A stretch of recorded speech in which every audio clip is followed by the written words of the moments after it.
Hello Mzansi, welcome to another episode of the Farmers Inside Track podcast. My name is Duncan Masiwa and I'm your host for this episode. We are continuing our series on the South African wine industry professional body, a program that highlights the skills of hard-working wine industry workers and helps boost their careers, recognizing their vital contributions. Let's have a listen to this interview featuring another mover and shaker in South Africa's wine industry.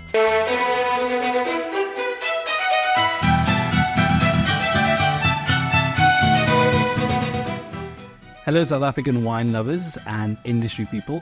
Welcome to another installment of the South African Wine Industry Professional Body Series. Now this is the first of its kind for the wine industry, and if you're ready to take your wine industry career to the next level, you'll definitely want to listen closely.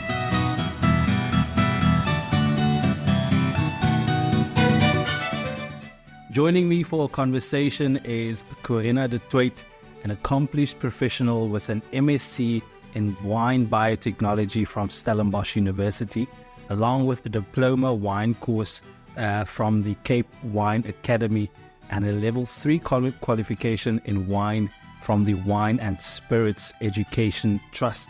Corina has extensive experience in the South African wine industry, having worked in roles ranging from research to winemaking and wine marketing, including harvests in Europe and the USA. Currently, Corina is at Stellenbosch University, where she runs the Sustainable Development Impact Hub in a capacity development role at the postgraduate level. A passion for contributing to the South African wine industry is evident through her work in the people development arm of wine, secondary production, of course. Corina, welcome. It's nice to have you. Thank you for the opportunity. I look forward to our chat. Yeah. Are you born and bred in the winelands, or how did your journey in the wine industry begin? So I am from the Cape. I grew up in Cape Town, and I was very fortunate to have parents that are big food and wine lovers. So ever since I was little, even though there were much less wineries at the time, we would go out for weekends to do wine tastings and have lunches on wine farms. So for me, food and wine has always played a beautiful role in my life. We all know how they complement each other, and they can make each other taste better. So in a nutshell, when I got to think about studying for after school, for me, agri-sciences, and very specifically towards wine and food production, going into postgraduate for Wine Biotechnology.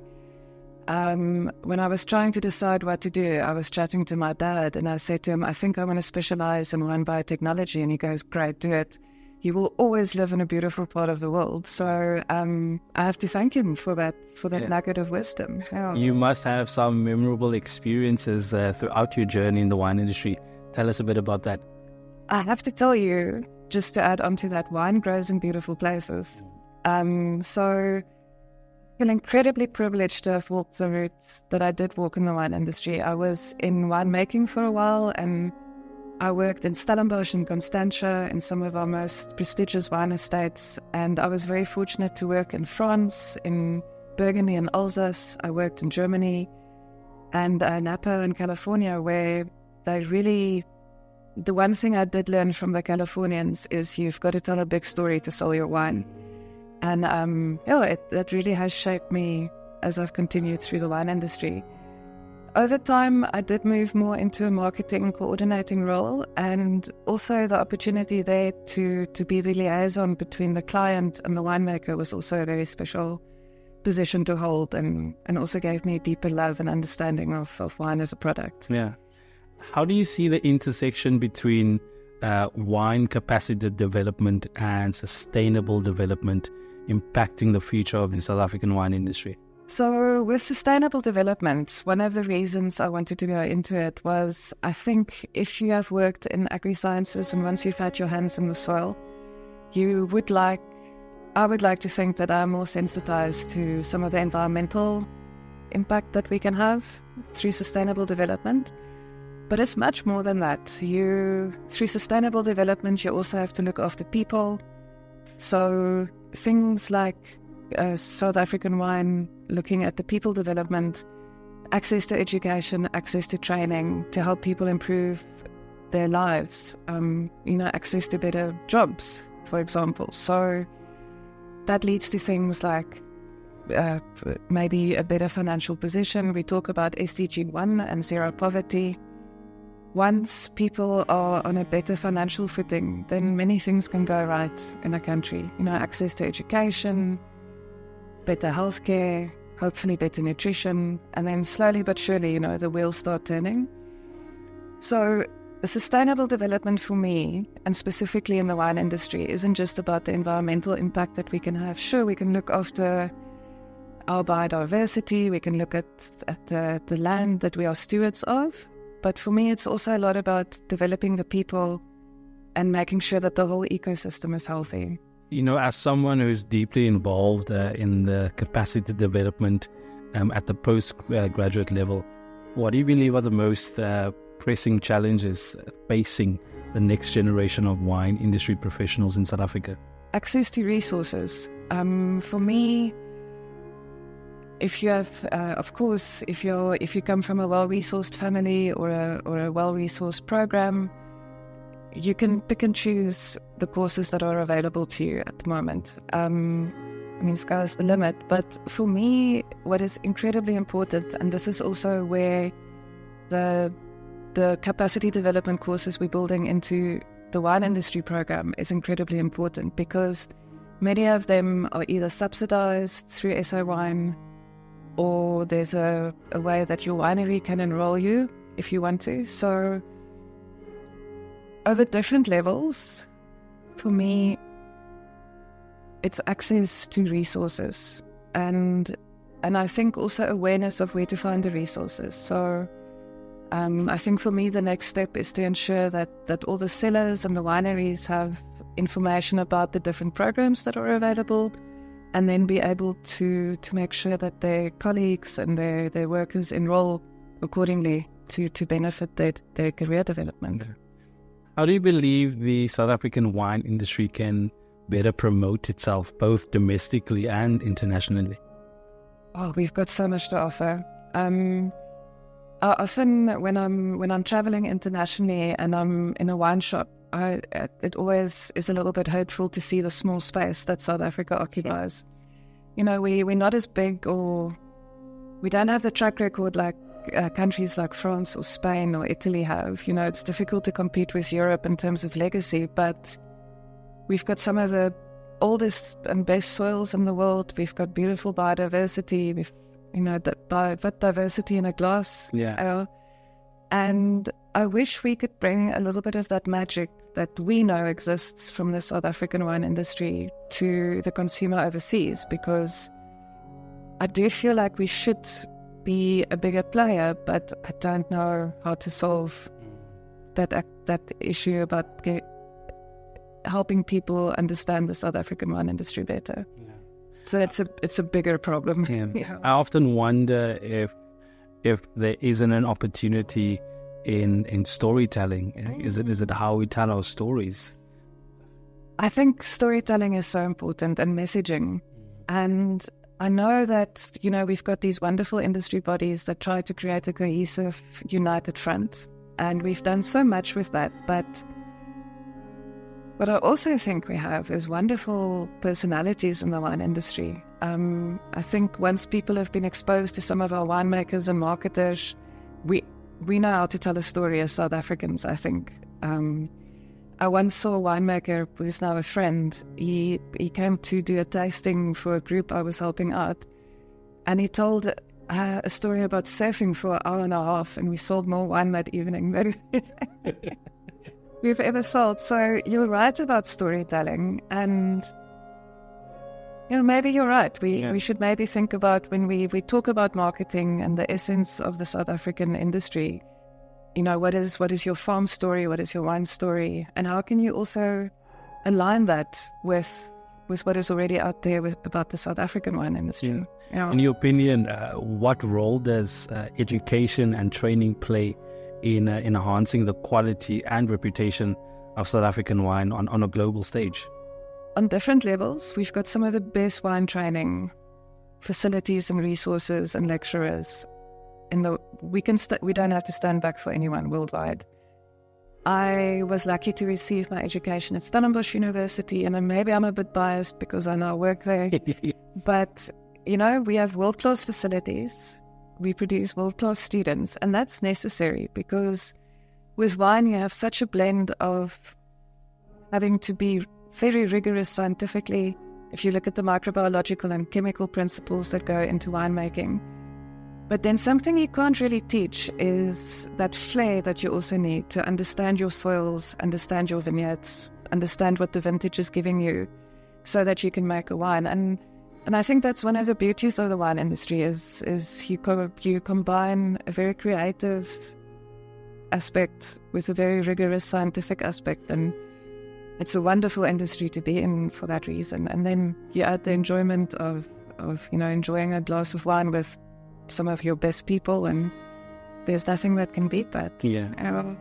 If we look at secondary production, is there enough balance between theoretical knowledge with practical experience? What's your thoughts on that? That's the age-old question.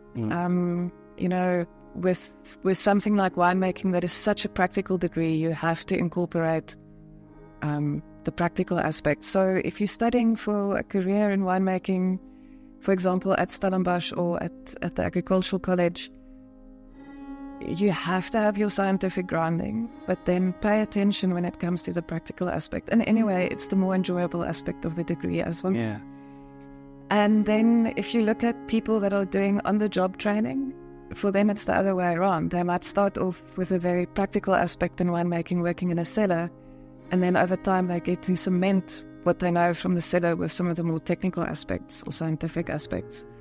So in that sense, you can't get away with a bit of a training and a grounding, but you definitely need to get your hands dirty. Otherwise you're not going to go far. Yeah, definitely. Sustainable Development Impact Hub.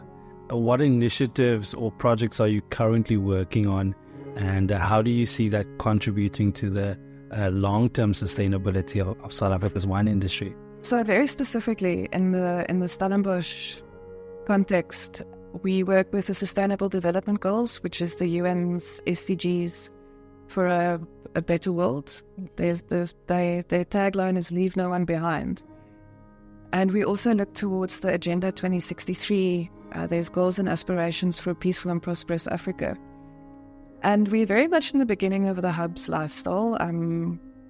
We've only really been going since early 2022. And one of the things we have to advocate for is the visible uptake. And I think it goes back to your comment about storytelling, where we have to get the message right. We have to get the word out. We have to tell a story so that we can also hopefully inspire our colleagues to make sustainable development practices a priority and to incorporate it in the work that they do. And we'd have to say the South African wine industry, with their biodiversity and wine initiative and the Old Vines project that tries to conserve all the vineyards, we're miles ahead. So I look forward to any other interventions that the South African wine industry would like to incorporate in order to make us a more sustainable industry as a whole. Yeah. Taking into consideration that it's not just always about environmental impact, but also about the people and people development in the industry. Yeah, and that's exactly what SOAP is also about, people development. You also play an important role there. What exactly is your function there? So I'm on the secondary or wine production board, our team. And a lot of what we look at is accreditation for people that work in the wine industry. So much in the same way engineers or architects can be certified as a professional engineer, it's a designation in your industry. We are hoping to develop a similar system for accreditation for winemaking professionals. And of course, this also goes for other aspects in the wine industry. And what I am most excited about is not maybe certifying the winemakers and the cellar masters, but to place a focus on those of our colleagues that maybe didn't have the opportunities to get formal training, like a degree. There are different pathways that we're exploring at the moment that through on-the-job training or in-service training, you can move towards being accredited as a formal, for example, cellar worker. There are other different designations, and that makes me excited because it gives recognition to people that have put in the work. But it gives a framework where if you're aspirational and you want to put in the blood, sweat and the tears, you can also get that qualification, that certification, that piece of paper. Yeah. That might not have otherwise been in your reach. And I'm not sure how many other industries are as focused on this kind of in-house training or service training as what the wine industry is. I'm definitely excited on behalf of those workers that have been in the industry for 10, 20 years, 30 years, but they never had the opportunity to go study. So that definitely excites me. Through your sustainability lens, what is the goal of SAWIP? So what is the goal of SAWIP? For me,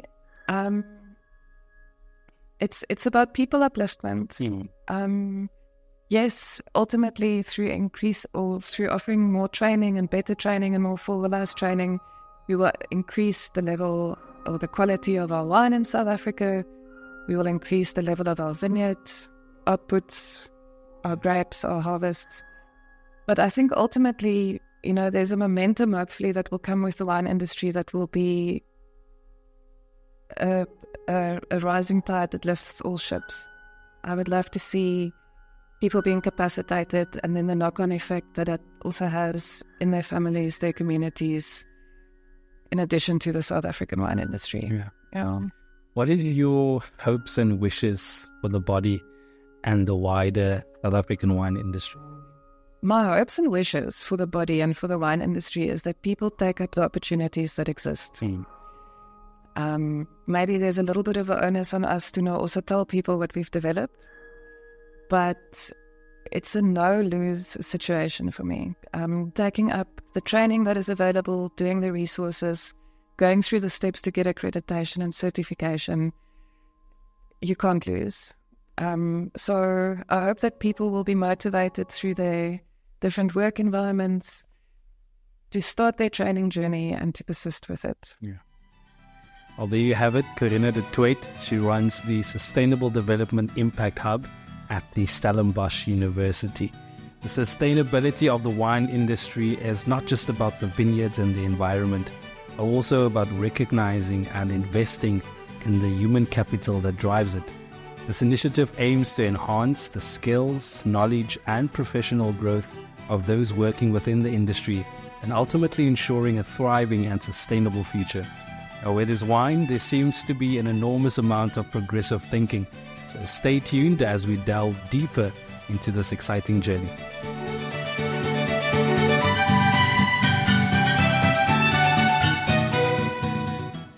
And that's a wrap. Join me again next time as we dive deep into the South African wine industry professional body. Remember to subscribe to our podcast on your favorite platform so you never miss any of our episodes. From me, Duncan Masiwa, our technical producer, Megan van der Vent, and the rest of #Team Food for Mzansi, thanks for listening.